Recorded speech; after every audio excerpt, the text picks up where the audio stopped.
Hi, Andrew. Hi there, Natalie. I'm so happy that you took this time to speak with me today. You're a student in one of our programs, and I've had the pleasure of getting to know you the last few months, and I would just love to dig into some of your story and what you see are the possibilities for coaching.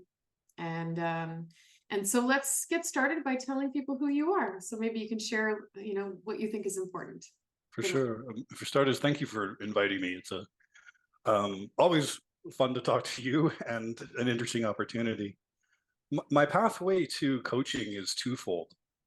Um, I am by day, I'm a professor. I'm a professor and I'm a conference interpreter. So I'm the guy that sits in a booth, listens in one language, speaks in another at the same time. And I train people in the master's program to do that work.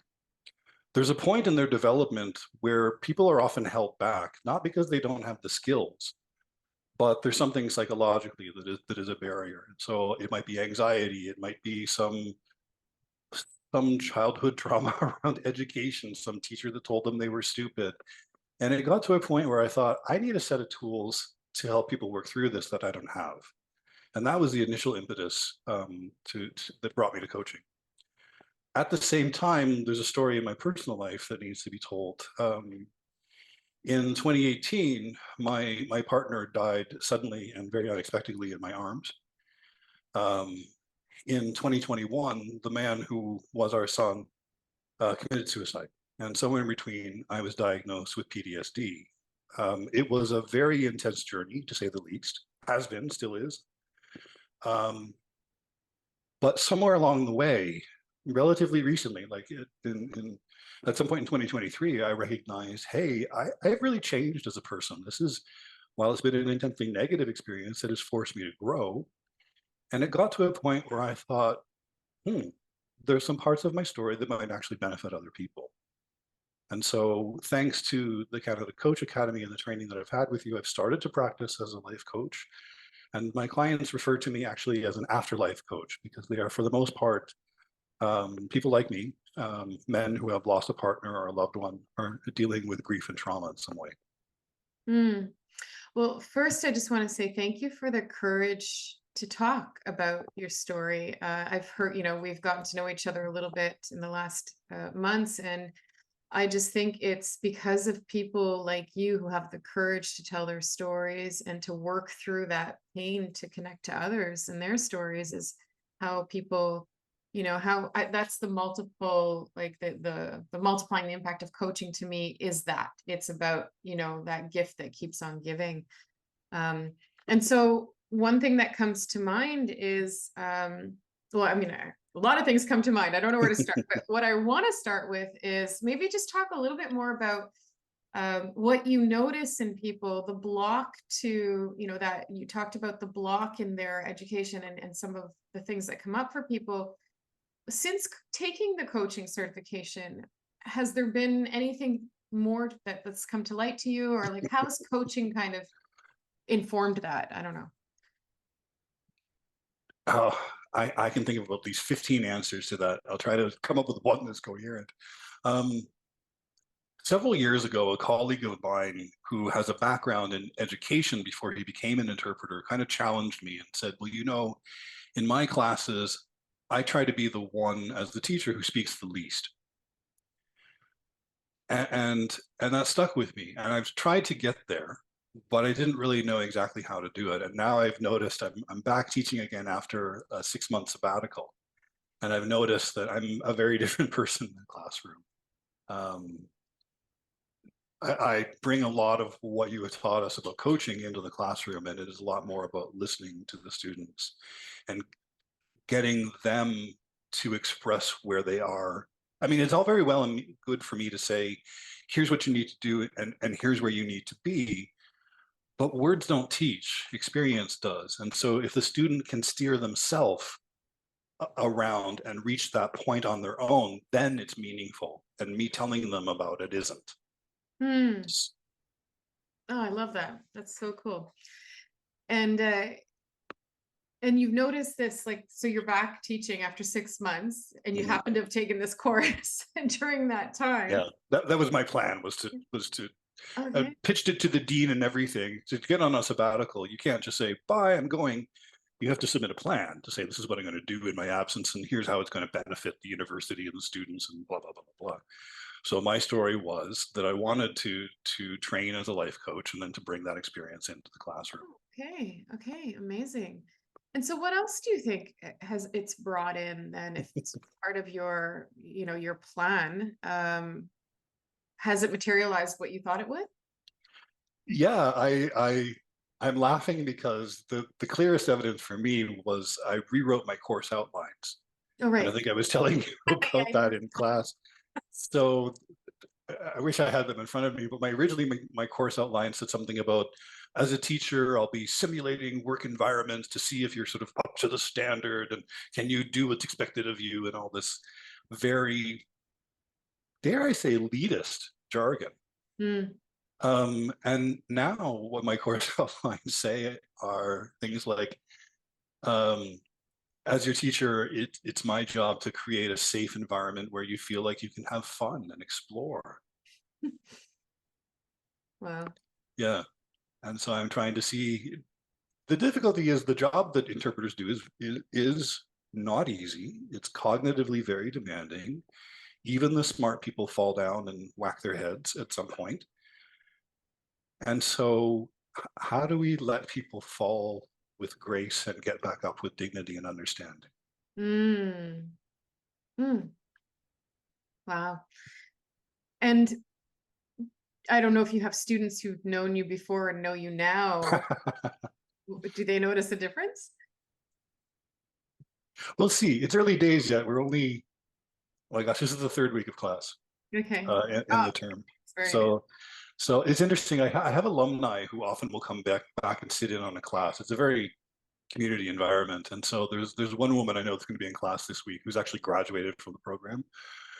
But it'd be interesting to see whether she sees a difference or not. Mm, mm. Well, I just think it's super interesting. I mean, I'm doing a master's now, and my focus has been since the beginning, educator as coach, and looking at ways we can bring coaching skills into the practice of teaching. So, taking a coach approach to teaching. And so it's an interesting, you're at a higher level. For me, it was a focus at elementary. Okay. So I'm curious to see the impact of that at higher education. Yeah. So what's interesting is that professors at the university level are not trained to teach. It's simply assumed that because you're an expert in the subject matter, that you know how to convey it adequately, which is a bit of an assumption. Mhm.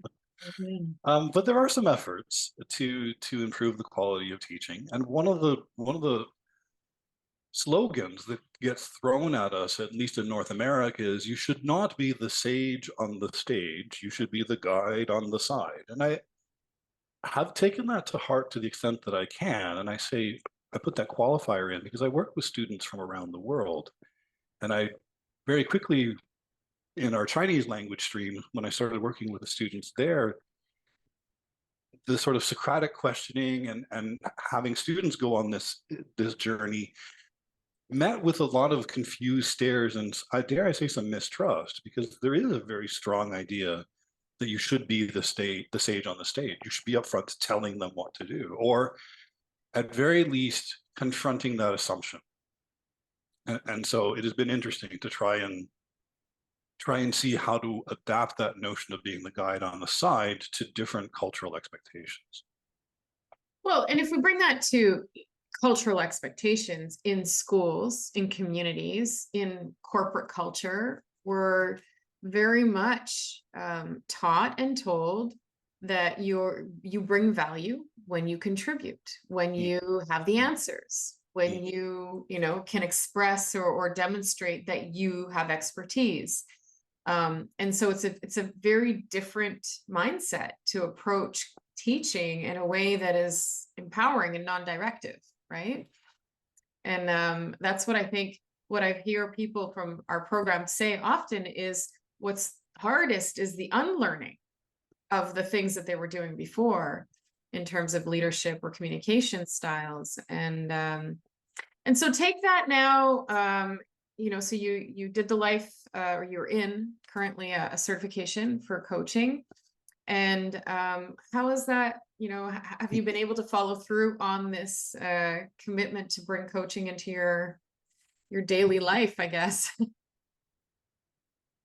I think the most inspiring part of that pathway for me is when in the program there's a moment where you say, okay, you need to build some hours, um, go out there and actually practice coaching. And I think for many of the people in the program, that happens within the community. They coach one another.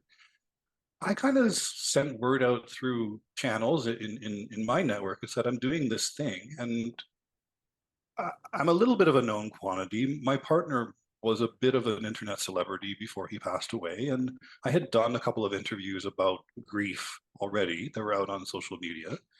And so people came to me and um, came to me with very similar stories of, there was one man I literally had a coaching session with him within 24 hours of his partner passing. So I was there at that initial very raw outpouring of grief. And what I would say, what I discovered is that far from being a depressing moment or experience, yes, we're swimming in an ocean of sadness. That's the nature of the beast. But such beautiful stories I get to hear, such incredible incredible experiences of love that these men tell me about, how they met, and even in the moment of their partner's passing, that they were there and doing everything they can to comfort. And I'm struck by the absolute beauty of it. The other thing that strikes me is there are always those moments where if you're coaching effectively, you let the person go and suddenly they make this big leap. So I had one client who is very much a glass half empty kind of person. He resists any suggestion that his situation or circumstances might in any way be positive. And yet he's one of these people that you just want to grab by the lapels and say, my goodness, could you just look at what you have to be thankful for? But rather than do any of that, in one session that we had, I think the first session I had with him, I let him talk and talk and talk. And I thought initially I was kind of unsure. I thought, well, this is going nowhere. And then all of a sudden he took a deep breath and said, well, the one thing that I have that I am thankful for, and I nearly fell off my chair. I Wow. was like, wait, in my head, I'm thinking, wait a minute, wait a minute, wait a minute, wait a minute. Mm. I just held space for you to, to talk about the negativity as you experience it. And then all of a sudden, when you were ready, you leapt over to Positiveville all on your own without me saying anything, without any pressure, any. You just made that leap by yourself. And I think my jaw hit the floor. So what do you make of that? What do you think is happening in that moment? When you're teaching us the model, one of the things you say is you have to trust in the client's expertise and to believe that they have the power. But the power rests in the hands of the client. They just need to be given the opportunity to exercise it. And that was proof positive. Um, there was also a moment in class where we were simulating a coaching experience. You were the coach, I was the client, and I was actually talking about a real world issue, my return to teaching after being 6 months away, and some frustrations around it. And I forget the particulars, but there was a moment in where you asked me a question where I suddenly put two and two together again and did not realize that I then came out and said, the thing I'm afraid of is this. And as I heard the words escape my lips, you could have hit me in the head with a 2x4. Like, that's how powerful the impact was, because I didn't even realize that was something that I was afraid of until I came out and said it. And there too, like, my mouth was agape. It was just it stands out as a moment in time for me, and I think it probably always will. Yeah, I think what you're describing is that the power of lingering, and also, you know, we're so caught up in our stories that we don't see them anymore until someone questions you or Mhm. brings something up. Like, what we say in class is, something is true until you question it. So we're caught up in our, the subjectivity of our existence, I guess. And what I think coaching does is creates that time to twirl ideas, that time to think, that we don't often permit ourselves in conversations with others. And we're also really, I think we're just, there's so much that we feel we have to say and do in society, out in the world, like the shoulds, the musts, the need tos. And maybe that person is so used to personifying negativity, and then you just allowed this space for them to be something else, to change, right? We say, in coaching mindset, the past does not equal the future. And that could be 5 minutes ago, or it could be 5 years ago. But when we say that, it's because we're saying, don't label people. Let Mhm. them be able to change, give them Mhm. permission to change, and they will, right? So I wonder if that may be a little bit of what's going on. I can definitely see that. I think there's something to be said for not being the person who's trying to make him see the positive side, Right. to just let him be where he's at. And I experienced a little bit of that in the classroom as well, because, for example, I'm still living with the impact of PTSD in my life. And sometimes when I explain that to other people, I feel like I have to be both aggressive and defensive at the same time, to like, no, this really is a thing. And you have to listen to me when I talk about it. And to all of a sudden to be speaking with a person who's like, yeah, tell me more. I was dumbfounded.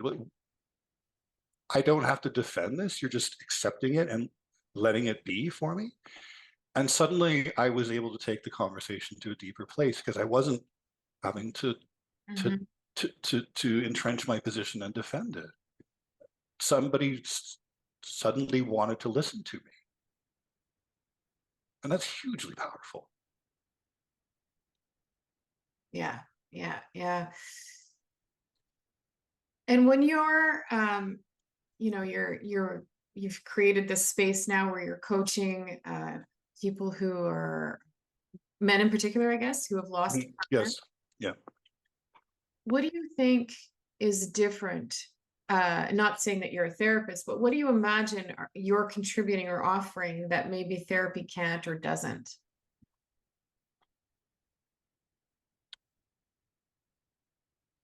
I mean, the first thing that's obvious is that these men are coming to me because they know a little bit about my story, and they know that I have been where they are. And while we don't necessarily talk about my story in a session, that's not what they're about.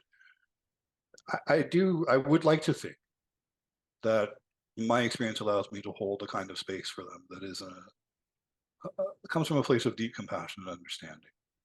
Um, so many times when I've been speaking to a client, they talk about something that's on their mind. I'm reminded of, yeah, oh, takes me back. And I think, I do remember having that happen to me. So, for example, I don't know if this happens in other communities, but in the LGBTQ community, when somebody dies, there's tremendous gossip, Hmm. horrible gossip. He was a drug addict. It was because of this. He was taking steroids. The steroids killed him. All kinds of things happen. And I was talking with a client who was going through there'd been a newspaper article published where he lived about his husband's passing, and all kinds of nasty untruths swirling around. And I had actually forgotten that I had been through a very similar thing. There was a rumor mill that spun out of control. My partner died. So that is one piece of it for sure. How does what I do differ from therapy? Well, I'm not there diagnosing disorders or suggesting active treatment plans or anything. It really is a time and a space for the client to simply be heard and seen, and for them to do some exploring, for them to have that safe and compassionate space. to think for themselves. Yeah, I think, we get the question often, what's the difference between therapy and coaching? And, when you talk about grief, what comes to mind is that sometimes coaches are afraid or intimidated to hold space for emotion like Mhm. that, tough emotion. And what I think coaching brings, and what the research that I've read says, is that what people want when they grieve is what you're saying: compassionate space held for them, where they can talk and be emotional and say the name of the person and that has passed. Like they say that, right? I can say the name and I don't have to feel like, no, it's not okay, or I can't, nobody wants to, you know, um, like they don't know what to say, right? But a Mhm. coach, what do we talk about? We talk about holding silence, even, and presence and trust and intimacy and safety, as you said. And what difference do you think that makes? It's tremendous. While you were talking, my mind flashed to two separate things. When someone close to you dies, the people around you immediately clam up, and there's almost like a moratorium on saying their name out loud. Mm. I was fortunate enough I was able to take some time off when my partner died. When I returned to work, I walked into the lab where I do the teaching, and I was wearing a vest that was his prized possession. My partner was originally from Mississippi, where everything is camouflage and khaki. So the vest is camouflage, but it's Ralph Lauren. It's Ralph Lauren camouflage. So he was immensely proud of this, and I put I put it on one day because I needed to feel close to him. Mm. And a student complimented me on the vest, and I said thank you. It was my husband's, and he looked at me like I had just punched him in the face. And then he said, "I'm so sorry. I'm so sorry. I'm sorry." And I'm like, "No, it's okay. Oh. I, I, I wore it because I wanted to talk about him." Mm-hmm. The other thing I thought of while you were speaking was when I was first in my grief, the thing that soothed me, the first thing I think that soothed me was there were people who stepped in, and people I never would have guessed if you had asked me beforehand, who stepped in and who just sat with me, sometimes even virtually because they're in other countries. I have Mm. a colleague, a British woman who's now retired. She's a big name in our profession, worked 35 years at the very top of our profession. She's very sort of British and stiff upper lip and this and that. And she, of all people, called me up and just over a WhatsApp call, just sat with me. And that meant everything in the world to me. So to be able to do that for another person, I've taken to learning Hebrew. This has been one another of my challenges um, over the last year and a half. I was seeing an Israeli man, and I thought, okay, well, I'll learn to speak his language. And along with it came a good dose of Jewish culture. And so in Jewish culture, when someone dies, there is this notion of sitting Sheva. Sheva is the word for seven. Mm-hmm. And people just come over, and that is what they bring food and they Lots of sit. food. They bring food and they sit. Yeah. And once someone is grieving, that is like the simplest, but also the most beautiful thing that you can do for them. Mm. Well, as you know, in the program in week 3, the one of the challenges is to ask, I think it's 4 people that in different demographics, the question, what is connection? What does it Mhm. sound like? What does it feel like? And when people come back, they're always so surprised at the different types of answers, especially generationally, like younger compared to older, culturally as well. Um, and but one underlying theme is that comfortable silence. Mm. What does it sound like? Comfortable silence. So silent and comfort. And when you think about the people around you that you feel the most connected to, it's the ones that you don't have to be anything other than who you are, right? So I feel like that kind of ties into what you're saying around, coaches bring that to a conversation, and particularly I think it's most important in grief and in people Mhm. who have strong emotion. Um, so what do you see as the like, where do you take this now, and what are you thinking for your coaching future? There are a couple of ideas that are bouncing around in my head. The first is, as I say, to apply this to the teaching that I do, and Mhm. that really becomes the crunch in our program happens after the end of classes. So classes end beginning of April, and then the students have in the second year about 2 months to get ready for a big set of exams, and that's when the anxiety, that's when memories of things past sort of pop up into the foreground again. So that'll be the real acid test, is whether I do in fact have a different set of tools to help support people as they get to that part of their learning. In the meantime, it's interesting. When my partner first died, at least 7 people said to me, "Oh, you're going to write a book." And I looked at them and said, "You're crazy. I don't want to write a book." "Oh, other people need this." And I'm like, "I don't care about other people. I'm just worried about me right now." Yeah. But but as my sabbatical began, I sat down with someone that I trust very much, and he looked at me and said, "You have a story and you to tell." Mm. And so I have begun writing a book, and it will. Oh, I amazing. have, yeah, yeah, yeah. It's now by speaking this out loud, I'm making it a thing.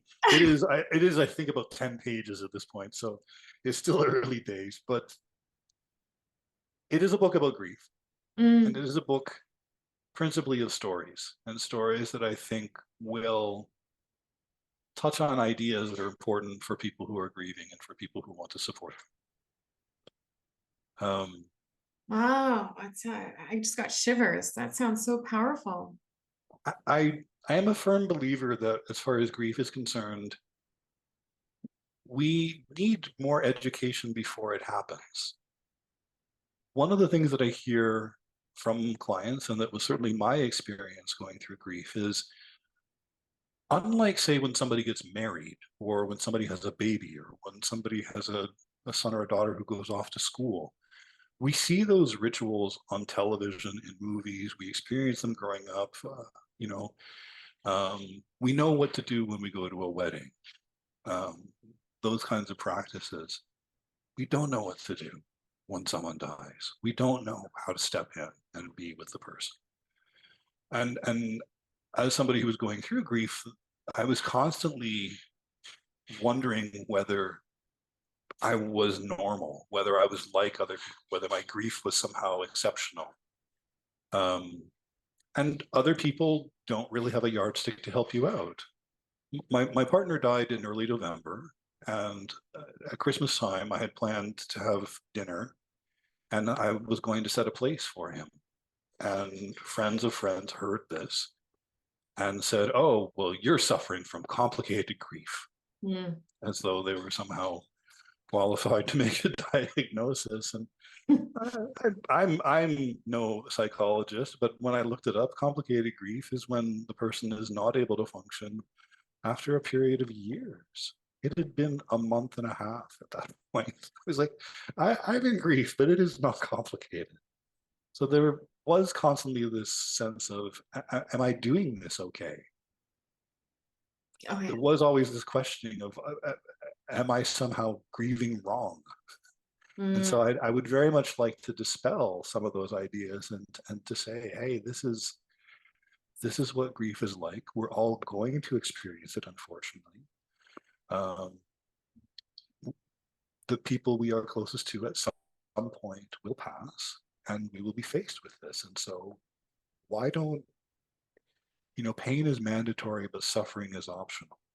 Why can't we reduce the suffering that happens when somebody leaves us? Oh, there's so much that I want to say. I am going to just say that I think that book would be a gift um, to so many people, Yeah. and to anyone. And I think what you're saying is important. And I'll only say that what I learned in the course that I took at Harvard on grief is that you're right. We don't talk about it. It's a scary topic for a lot of people. We all know it's going to happen. Nobody wants to face it. So it's like, if we don't talk about it, it's not going to happen, which Mhm. obviously we all know that's not true. The other thing, about that, am I doing it right? Oh my gosh, there's so much literature on that. And a lot of that stems from Elizabeth Kubler-Ross and her work, Uh, The Stages of Grieving. And if you're not doing it this way, you're not doing it right. So and now, of course, that literature is being challenged in many but different. that's a massive misinterpretation of what she says. Yeah, You know, yeah, yeah, yeah, yeah. she doesn't actually say this is what happens and this is what must happen to you. I think that that's people who I think that there's a good group of people out there that never read Elizabeth Kubler-Ross and who are, thinking of their Well, interpretation in a certain way. and much of her work was done with people who were not even the ones who were dying of terminal illness. It wasn't the people grieving their death. It was Mhm, interviews with people dying. mhm. So, I mean, yes, definitely the context has to be looked at. But there are people challenging this idea of stages in grief, that grief is very personal. Like Lucy Hone in her book, Resilient Grief is, or Resilient Grieving, I think it's called. Okay. It's so great to hear her perspective. And she lost a daughter to a car accident, and it's a personal perspective. She's also a researcher on grief and resilience. And so I think, you're a perspective that is just so human, like your story would be so nice, and such a gift to so many people. And to normalize to some extent, or like you said, to prepare people for grief might be, yeah, I mean, that's a whole interesting exploration. The other thing that I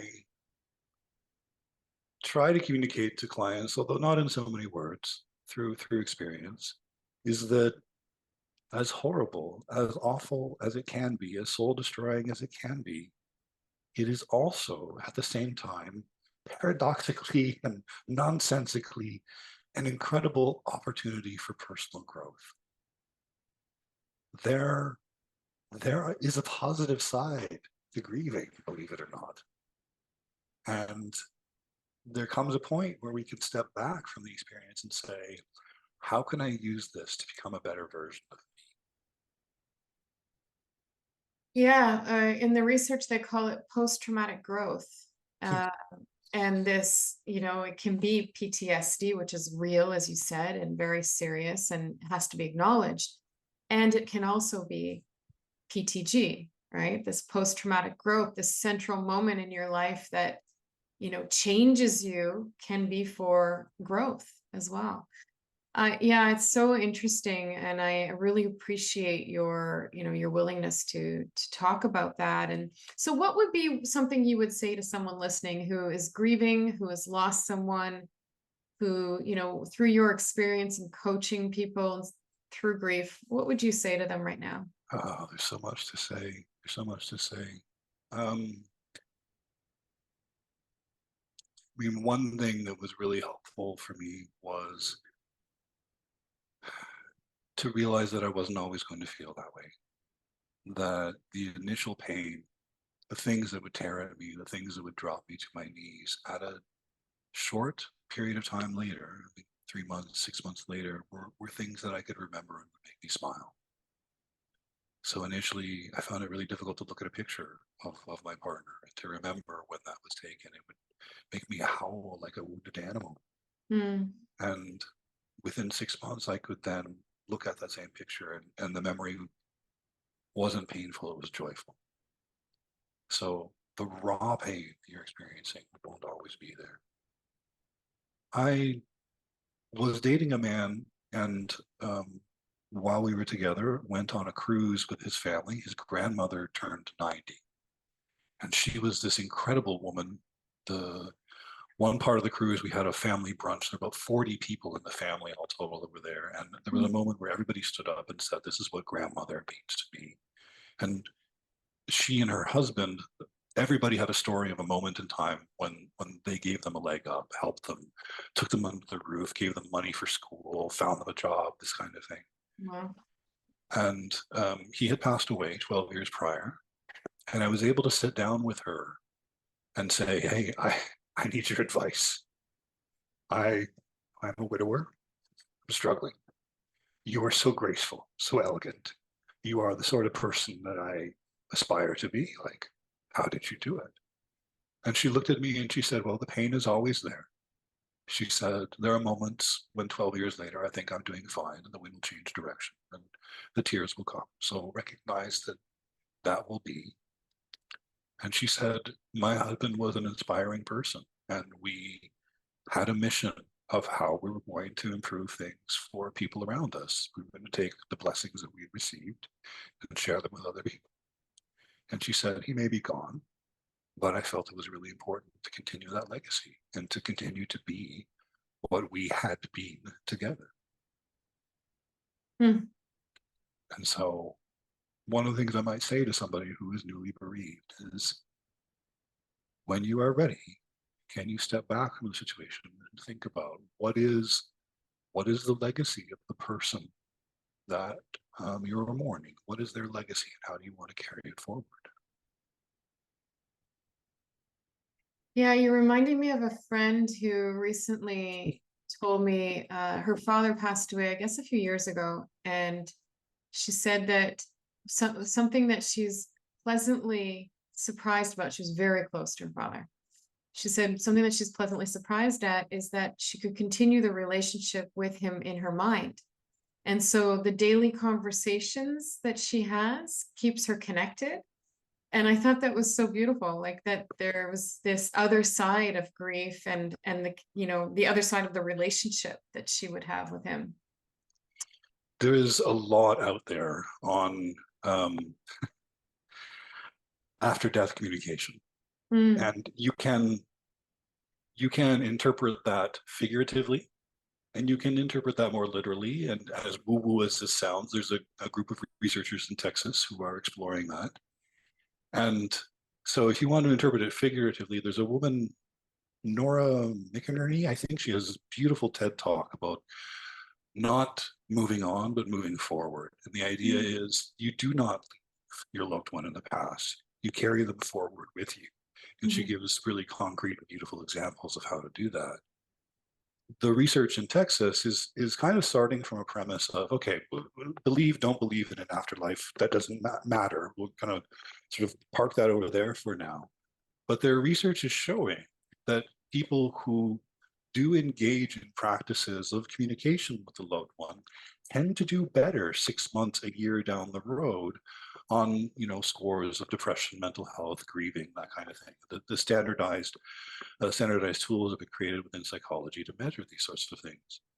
And so it's a really interesting idea, and it is something. It's yet another reason why my clients tend to call me the afterlife coach. They say, "You're not a life coach; you're the afterlife coach." Yeah. Because invariably, even the staunch atheists do come around and, even in a figurative way, say, you know, I found a penny on the rug and it had my husband's birth year. It was the year it was minted, and you know, I took that as a sign that, you know, he's with me today. And even if they only mean it in a figurative sense, Mhm, it still brings tremendous comfort to them. mhm. Well, I mean, you know, I think what we want, I don't know if we want, but it seems unreasonable to think that someone passes and that relationship ends because it's so profound. Like, how does that just end? You know? And so certainly even the strongest atheist among us must understand that the love doesn't stop, Mm, right? And so it's something that I do allow myself to question clients over when they'll say, you know, I'll never, he'll never know, uh, you know, he'll never see that I'm doing this, that I've had this experience. And I will often stop them and say, won't he? Is that true? What if he did? What if he's sitting, what if he has a front, in my case it's he's, could be she, what if they are sitting in a front row seat with a bucket of popcorn, mm. completely and 100% engaged in everything that you are doing right now? What if? What Yeah. if? And I think that's where what I love about coaching, it's the what ifs. It's not that you have the answer. You don't know. but you can certainly open up and evoke possibilities, right? And that's what I think is the power of coaching. And, you know, and it's for the individual to decide what their belief will be and what they will do and how they will be. But at least the question invites possibilities that may not have been there before. And I think that's what that's what I've come to love about coaching myself.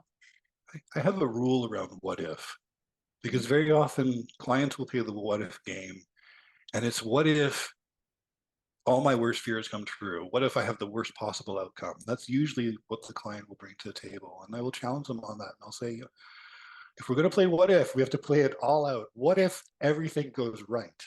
Yeah. Then Yeah. what happens? Yeah. And that generates a very interesting conversation. The client is willing to go there too. Yeah. Yeah. That's so true. And